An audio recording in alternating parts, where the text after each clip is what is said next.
back where the others. I'll grab the pots, honey. Okay, thank you, dear.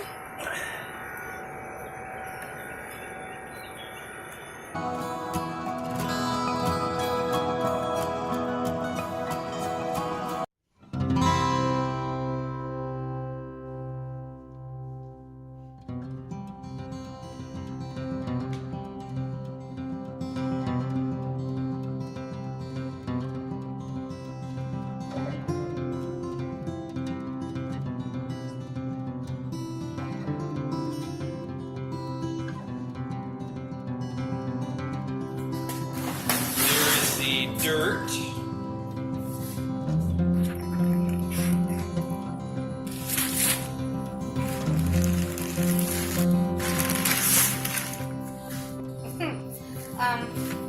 It's like a felt, like a fabric bag, and we're gonna fill it up with dirt and plant our tomatoes. It's kind of late for tomatoes, really late for tomatoes.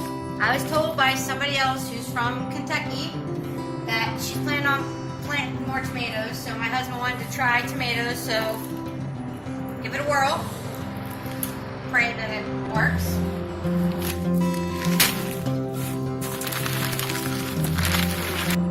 It's a type I've never ever planted before. It's called German Johnson. Okay. It's an heirloom variety. From looking at the picture, it kind of reminds me of like a beefsteak, like a really... What's the maturity? That's the best part. That's why we picked it. It only takes 76 to 80 days to mature and give fruit. They're starting to be stressed out. They're getting spots on them. They're getting yellow leaves, but I think it'll be fine because I have a way of planting that shouldn't matter.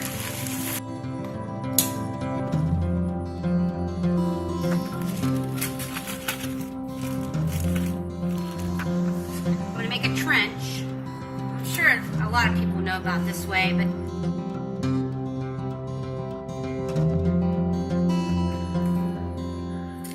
okay, we'll just take this one. Pull out the lower leaves And why are you pulling those lower leaves off? because I'm going to put it in a slight trench like this and gently push it, plant it like that. And then all these will get roots on it. And once that happens, these will fall off and then they'll just start growing like crazy. So, but you want to gently, this is root bound, so you want to gently just massage the roots.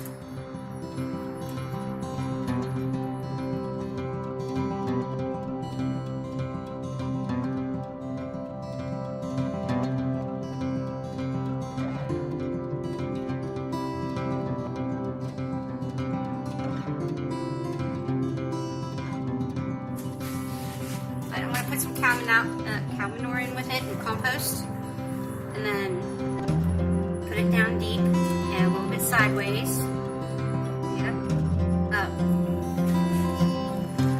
Cow manure on top.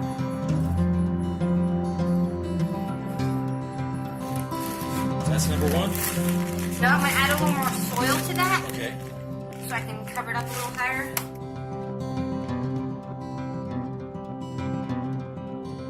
You're saying that with tomato plants, when you cover the lower stem under the dirt, that causes them to put off roots. Yes. And then with more roots, you have a stronger plant.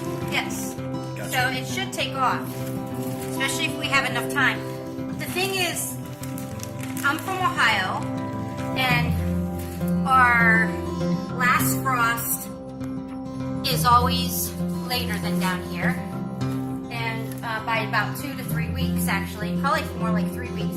And our first frost is always much later than up in Ohio. So in reality, it definitely should make it and should produce tomatoes, especially with the cow manure that I've added to it. I'll probably make some compost tea to... So in our present context, the context of where we farm from, we can actually get away with this while someone up north might not be able to. I would not even try it. Yeah, In you fact- would not get away with it. In fact, my husband, Tracy, went and he picked up we were at farmer's market and he picked up these tomatoes. I'm like, nah. Crazy! Crazy! I said it's way too late for tomatoes. Way. They'll never produce. They'll just give you, if anything, they'll give you green tomatoes, but definitely not produce. And then she started saying to me, "Oh no, we have plenty of time." I'm like, well, possibly.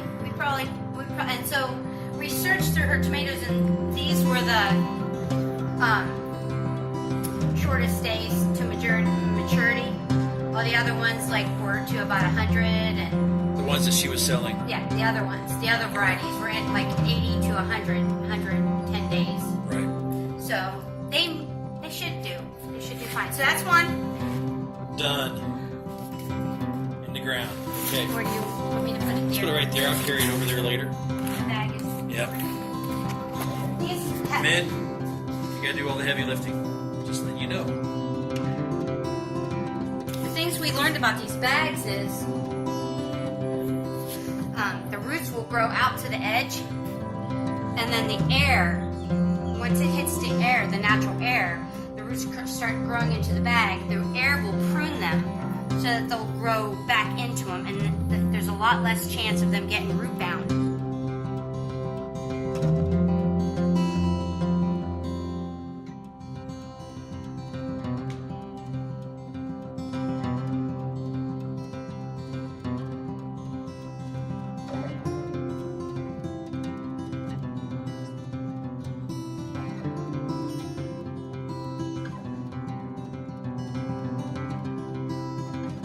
Doesn't kill the roots. It just will air prune them so that they don't get root bound. They'll die off on the ends, and then the centers of the plant will start sending out more roots instead of the roots all growing around in a circle like I showed you. Instead of them growing like that, where they're getting. And then they'll just grow around and around and around and get root bound, and then they'll die. They'll just prune themselves, and then the plant will send out more healthy roots and never get root bound. So I thought that was really, really good. So.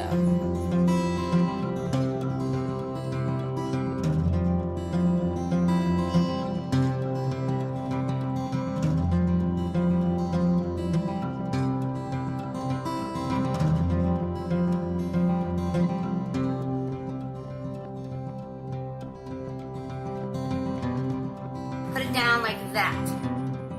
If you go straight up and down and bury it, the chances of moisture getting all the way down to the bottom roots is a little bit, it'll happen, but when you have it's just better for the plant to have the roots gently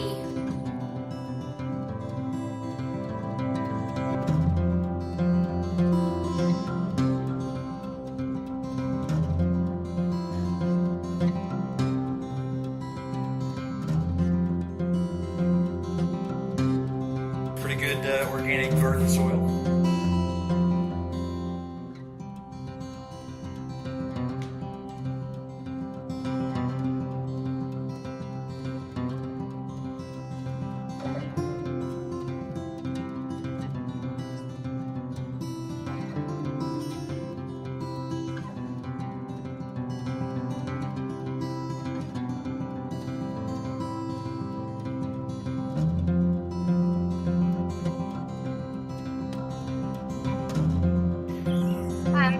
got them all potted. Tracy pulled out some big old blueberry pots that we had some blueberry bushes in.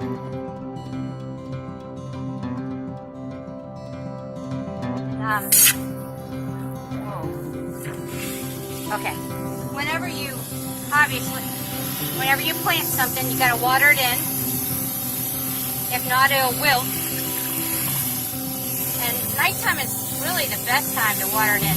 Try not to get the leaves. Ooh, what's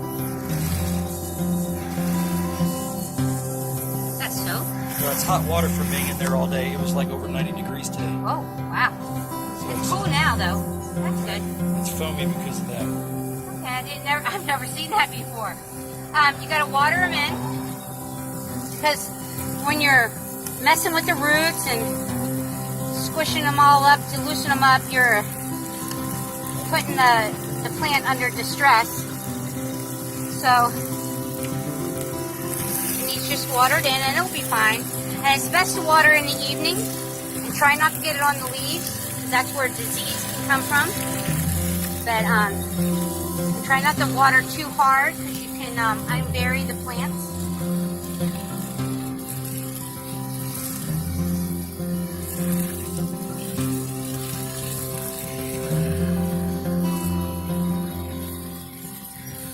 But make sure it's really soaked in good. I mean, just a minute won't soak it. You gotta really make sure. I'm used to a nozzle. This hose doesn't have a nozzle, so I'm trying to gauge it. There we go. It's not too The thing to keep in mind is this dirt we were using is dry. Very. And it had peat moss in the bottom of it. So we're probably watering more than you normally would to compensate for the super dry dirt we were using. And even if you do water more than it needs, all pots have holes in the bottom to let out the extra. But you want to make sure you water enough that it gets down deep into the roots. Plant tenses up during the day because of the sunshine. The sunshine makes the plant kind of tense, kind of like on guard. And then when the sun goes down, the plant will relax. And when the plant relaxes, then it can actually absorb the water more freely.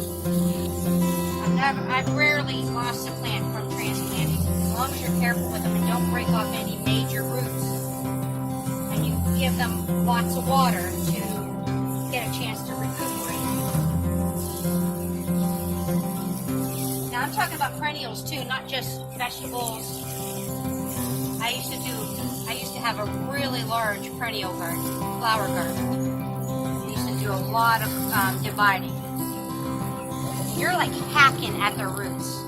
You're chopping them all up. And I've come to find that I've had some plants that were almost stagnant. They wouldn't grow any bigger. They were still alive. I was still keeping them alive. But then when I went to divide them, all the babies and the plant itself just like grew like gangbusters and doubled and tripled in size within a couple months. Is that enough water there? Yep, I think so. Wait. I got the last one. All right, good job, honey.